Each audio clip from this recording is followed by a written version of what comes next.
The man who raised me gave my son a rock and an iPhone box for his birthday, saying only good boys get toys. Everyone laughed, but 30 minutes later, silence fell when I. This isn't just a story about a bad birthday, it's about the day I finally stared down decades of emotional abuse and said, no more.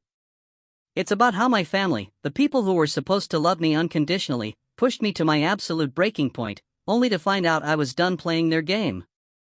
It all started, innocently enough, with my son Max's 9th birthday. My dad, with a performative flourish, slid a pristine white apple box across the table. Go on, open it, buddy, he boomed, his voice dripping with exaggerated cheer. The entire living room held its breath, eyes glued to that box like it held pure magic. Max, my sweet, hopeful Max, was beaming, his little fingers trembling as he tore off the wrapping paper.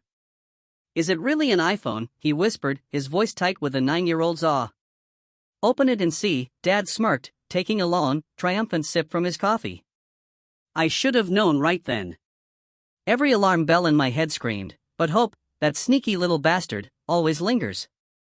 Max lifted the lid, and his smile just froze. Inside that gleaming box, where a shiny new phone should have been, was a jagged, dirty rock. Just a rock. Like it had been pried right off the driveway. Max blinked at it, utterly bewildered. Is this a joke? My dad leaned back, a hearty, booming laugh filling the room. Well, he said, like he'd just delivered the punchline of the century, only good boys get toys. Isn't that right, Max? The silence that followed was deafening.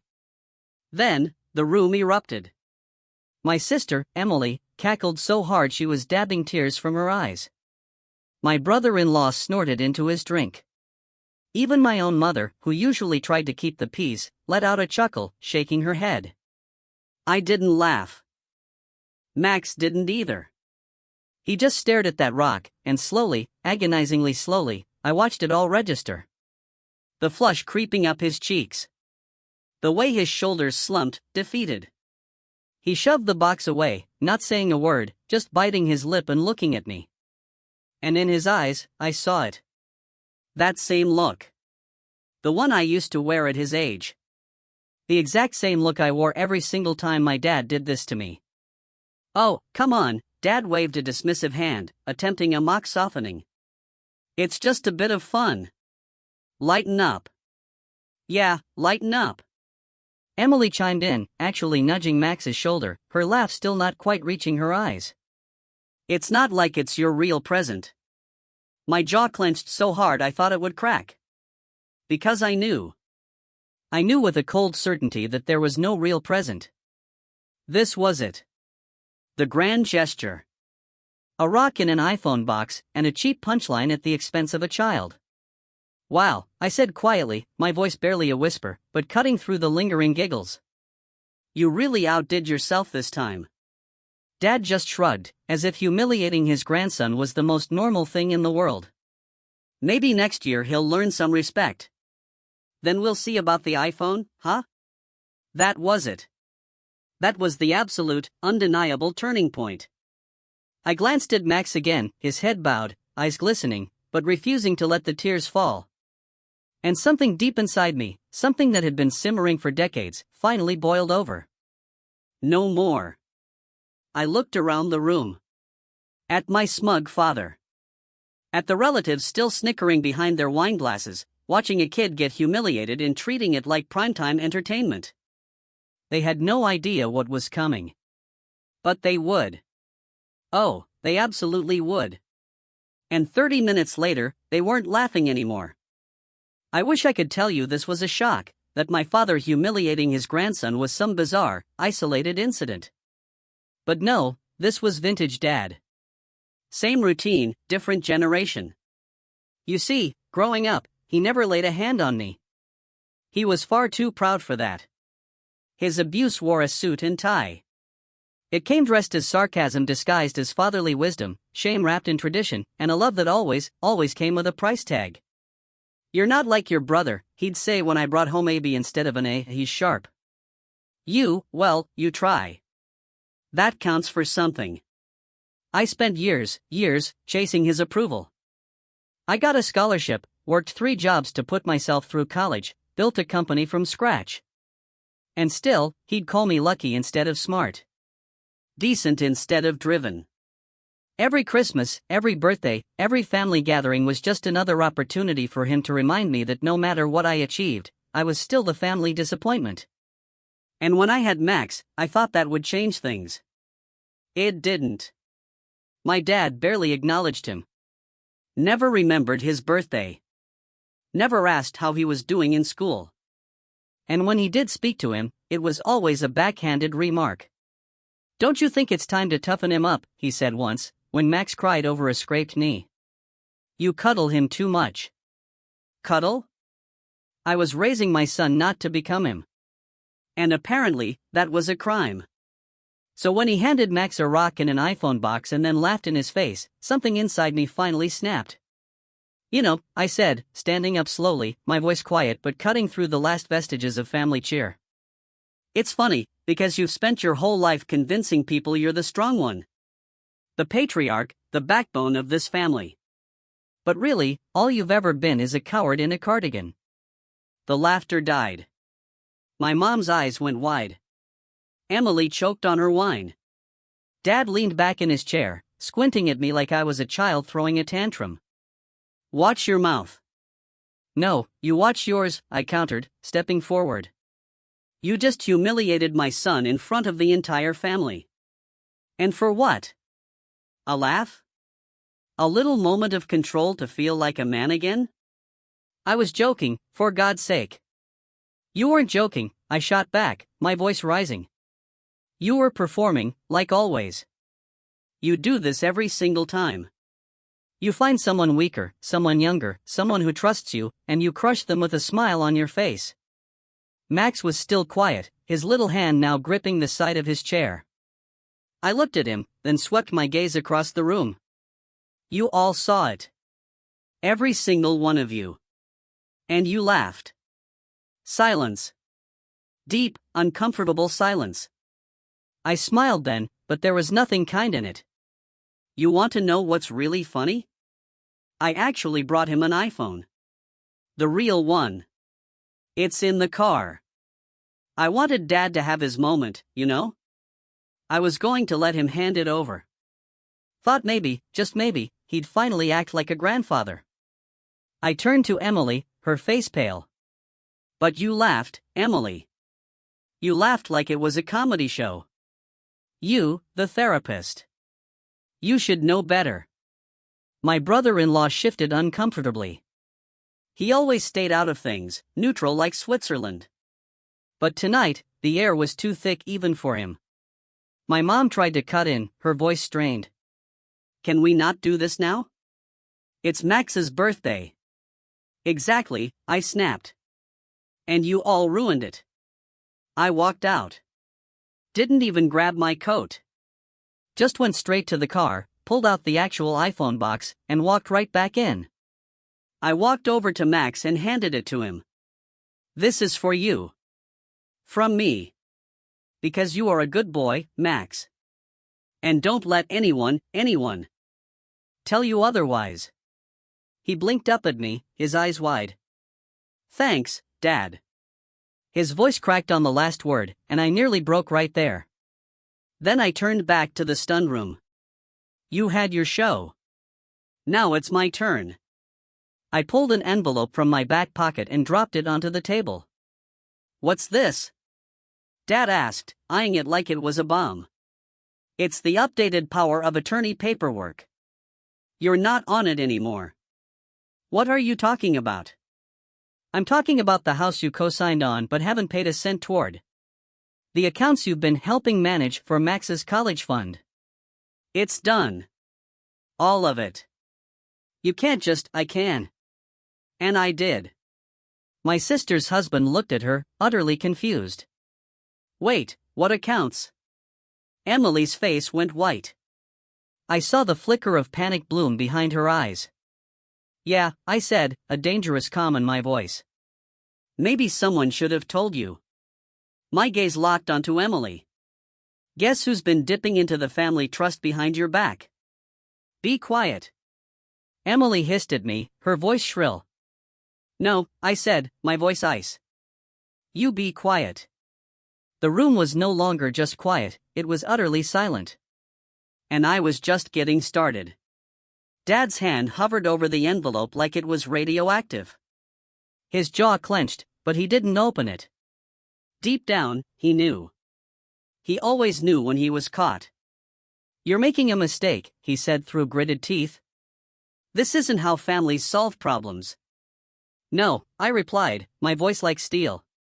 This is how men solve problems when their family treats their child like garbage. I turned back to Emily. Let's talk about that emergency withdrawal from Max's college fund. You told the bank you had my authorization. She froze. I needed it for Ellie's therapy. No, you needed it for your Bali yoga retreat, I cut her off. You posted the whole thing on Instagram. Healing my inner child on the beach. Cute caption. Paid for by my actual child's education. Her husband shot up from the couch. Wait, you took money from Max's account? She tried to speak, but I didn't give her the chance. $2,200 gone. You forged my signature and claimed it was approved. I have the bank report. The teller even remembered you. Said you smiled the whole time. You're overreacting, she barked, her voice cracking. It's not like I drained it. You stole from my kid. Don't stand there and act like it was a misunderstanding. Now, Mom tried to step in, eyes glistening with what looked like manufactured tears. This is getting out of hand. No, Mom, I said, looking directly at her. What's out of hand is the fact that Dad has been using Max's social security number to open credit lines since he was 5. The silence was deafening. Even Emily sat down, stunned. My mother stared at my father, her face slack. What is he talking about? I dropped a manila folder onto the table. 3 credit cards. All with small limits. All maxed. All opened under Max's name, with his SSN and your address. Dad's face went ghost white. You can't prove that. Already did. The bank was very helpful when they realized it was a minor's identity being used. You're going to get a nice letter soon. Might want to clear your schedule. I raised you, he said, low and shaky. And I trusted you. I snapped back. But you used my son to protect your pathetic credit score. You played grandfather of the year while financially strangling a 9-year-old. Mom sat down hard in her chair. You've gone too far. No, I said, my voice like steel, my gaze sweeping over every single person in the room. You all did. Years of silent dinners where I was the butt of the joke. Years of being not as smart as Emily or not as charming as Dad. Years of paying for Christmas gifts you took credit for. Covering tuition for a niece who called me boring behind my back. Paying your property taxes just so you could go on cruises. I paused, letting it sink in. And I did it. I did everything. Not because you deserved it, but because I hoped, just once, you'd see me. You'd look at Max and think, he's better than we were. But instead, you pulled him into the same toxic spiral I grew up in. Dad finally exploded, his face purple. You selfish, bitter little man. You want to destroy this family because of a stupid rock in a box? I laughed. It wasn't pretty. It was feral. No. I'm destroying the illusion. This family was broken a long time ago. I'm just turning the lights on. I pulled out my phone. What are you doing now? Mom asked, already panicking. Sending a copy of this folder to the attorney I hired last week. Also CCing the fraud division of the bank. Oh, and Child Protective Services, just in case someone needs to ask why my kid's identity was being exploited. Emily shot up again, her voice a shriek. You're insane. I looked right at her. No. I'm just done. Max stood next to me now, the real iPhone still unopened in his hand. He reached up and took my hand. Can we go, Dad? God. I almost broke right there. His voice was so calm, so trusting. I nodded. As we walked to the door, Dad's voice rang out, desperate now. If you walk out of here, don't come back. I stopped. Turned around. You already made that choice. The second you laughed at my son. Then I looked at the others. Emily, her husband, my mother. I'm not your punching bag. I'm not your backup wallet. And I'm not your scapegoat. I'm his father. And that's the only title I care about. And we left. The door shut behind us with a dull thud. The silence inside that house probably still rings.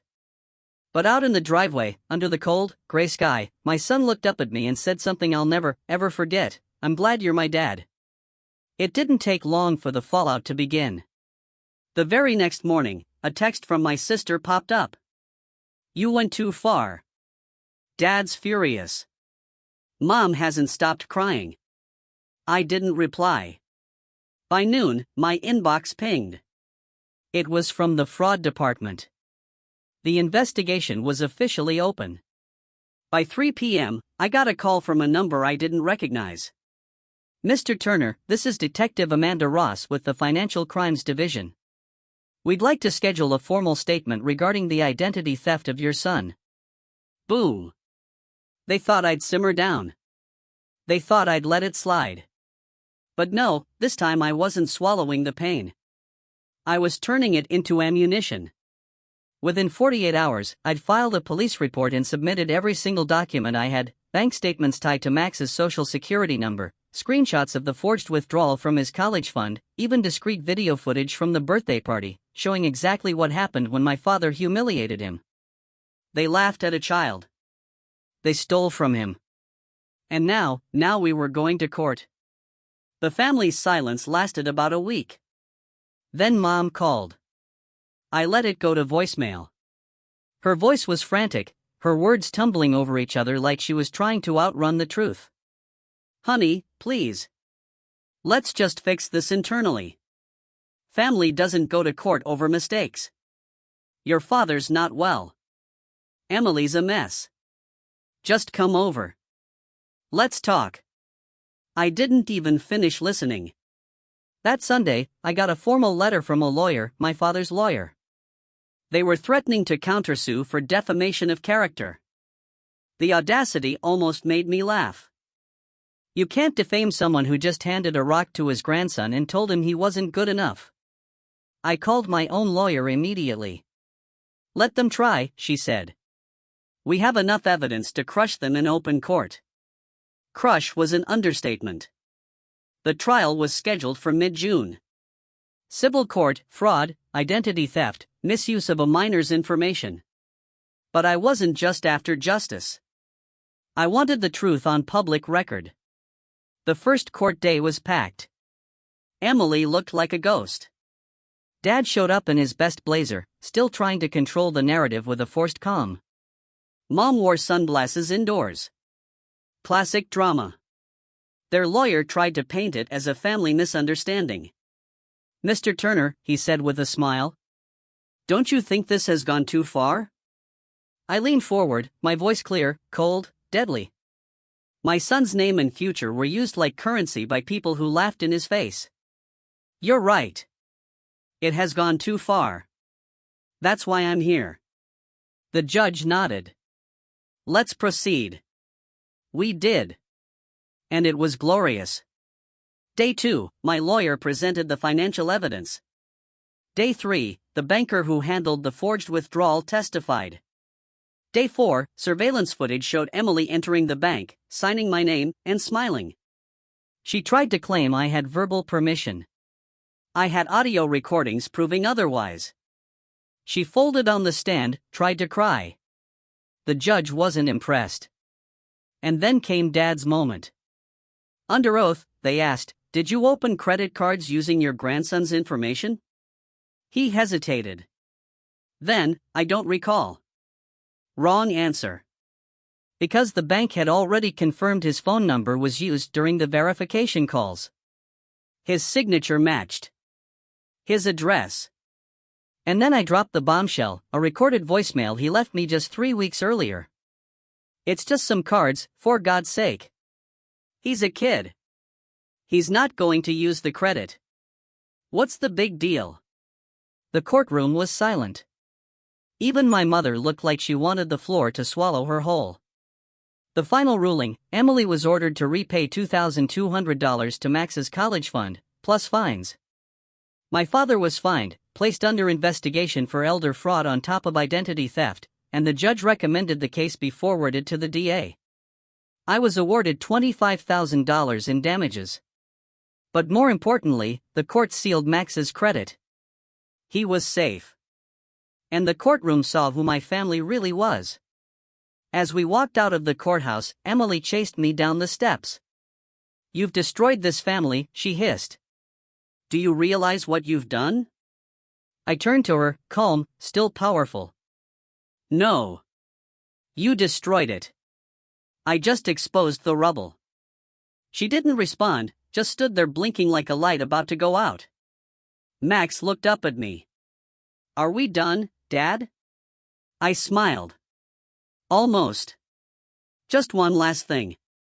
I took him to the Apple store that night. Let him pick out his own AirPods in a case. "It's not about the stuff," he whispered as we walked out. "I know," I said, putting my arm around him. "It's about respect. You called me a loser. Now you call me the only one who can save you." That was the text I sent my father's lawyer the next morning. It had been 3 months since the courtroom fallout. I thought it would be quiet after that, peaceful, a new beginning. I was wrong. At first, things were calm. I focused on Max, on building a real life. I set up a new college fund under lock and key. Took him to AITA.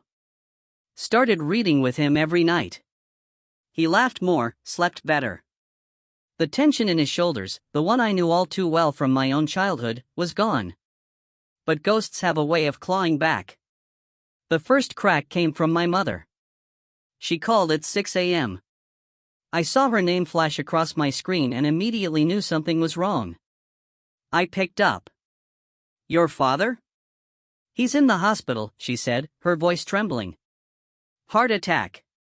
They say he needs a procedure. We can't afford it. The court took too much. Please, he's asking for you." "For Max." I said nothing. "He regrets it," she whispered. "Please, just come see him." I hung up. And I didn't go. A week later, I received a letter from my aunt, one of the few relatives who had stayed out of the mess. Inside was a clipping from the local newspaper, longtime councilman Richard Turner hospitalized after cardiac complications.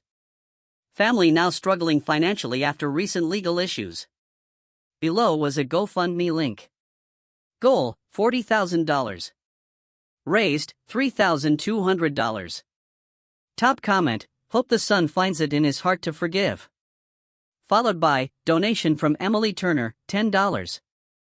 I hope he gets a second chance. As a father, as a grandfather. Pathetic. Days later, another call. Unknown number. My father. I didn't plan to answer, but curiosity, or maybe closure, made me swipe. "Hey, son." The voice was frail, broken. "I don't sleep anymore. I think about it, about what I did to Max. The rock. The way I looked in his eyes and I thought I was being funny. Turns out I was being cruel, just like I've always been." Silence. "I don't deserve forgiveness, but if you ever showed up, I know it's not over. That maybe I still have a chance." I took a breath. "Max made a custom phone case at school," I said. "It says, 'Only good boys get toys.'" "That's good," he said weakly. I asked him what it meant, I continued. He said it means bad grandpas don't have grandsons anymore. Click. I didn't call back. A week later, I found myself in the old neighborhood, the same strip mall where we'd once gathered for Max's infamous birthday prank. I saw them. My family. What was left of it? Dad in a wheelchair. Mom beside him.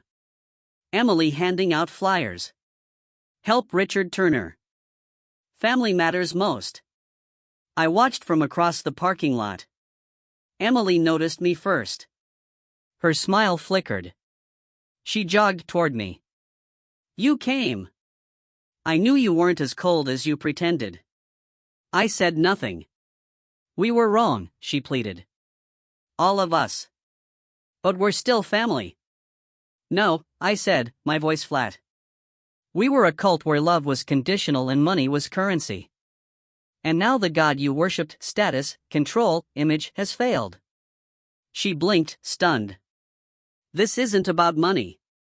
Then why does your flyer have a QR code and not an apology? She flinched. I turned around and walked to the car. Max was in the passenger seat, watching. When Emily caught sight of him, she raised her hand to wave. He didn't wave back. Didn't even blink. Just looked at her like she was another stranger in the crowd. That was the moment I realized Max had learned faster than I ever did. We drove away. In the rearview mirror, I saw Dad trying to stand, his hand reaching out like he could pull me back in time. But I was already gone. That night, Max and I sat in our tiny living room, with popcorn and a movie. Do you miss them? I asked. He thought for a second. I miss who they could have been, he said, quietly. But I'm glad I've got you. I felt a lump in my throat. He rested his head on my shoulder. I put my arm around him and closed my eyes. And for the first time in my life, I wasn't the disappointment. I wasn't the failure. I wasn't the loser. I was the dad who showed up. The one who said enough. The one who finally broke the cycle. I didn't lose my family. I built a new one.